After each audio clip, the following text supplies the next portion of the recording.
అల్లు అర్జున్ది రాక చిరంజీవిది కాక నువ్వు పోర కాకా glimpse analysis. Chiranjeevi Bobby combination లో వాల్తేరు వీరయ్య తర్వాత మెగా 158 అనౌన్స్ చేశారు. ఇప్పుడుగా సినిమా టైటిల్ కాకా అని పెట్టారు. అబ్సల్యూట్లీ మనందరికీ తెలిసిందే కాకా అంటే బాబాయ్ అని అర్థం.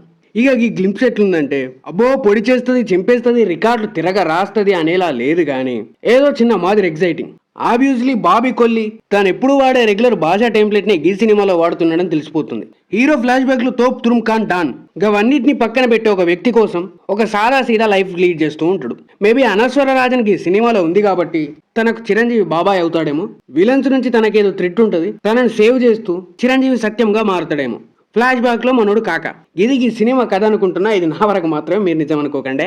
సినిమాటోగ్రఫీ, బీజిఎం, బాస్ లుక్స్ అన్ని బాగున్నాయి. అనవసరమైన రోత మాస్ టెంప్లెట్ యూజ్ చేయకుండా, ఫ్యాన్స్ కోసం అడ్డమైన పాటలు పెట్టి అడ్డమైన డాన్స్ పెట్టకుండా, ఎలాంటి అన్నెసెసరీ స్క్రాప్ పెట్టకుండా మనశంకర వరప్రసాద్ గారి మాదిరి ఒక క్లీన్ స్టోరీ ఓరియంటెడ్ కథతో వస్తే డెఫినెట్లీ టాక్ ఇట్. అది కాదని అడ్డమైన సొల్లు చెప్తా, ఫ్యాన్స్ కోసం వింటేజ్ స్టెప్పులేస్తా, అడ్డొస్తే తొక్కేస్తా అంటే మాత్రం ఇది మరో బోలాశంకర్ అవుద్ది. ఈ గ్లింప్స్ మీకు ఎట్లా అనిపించిందో కామెంట్ చేయండి.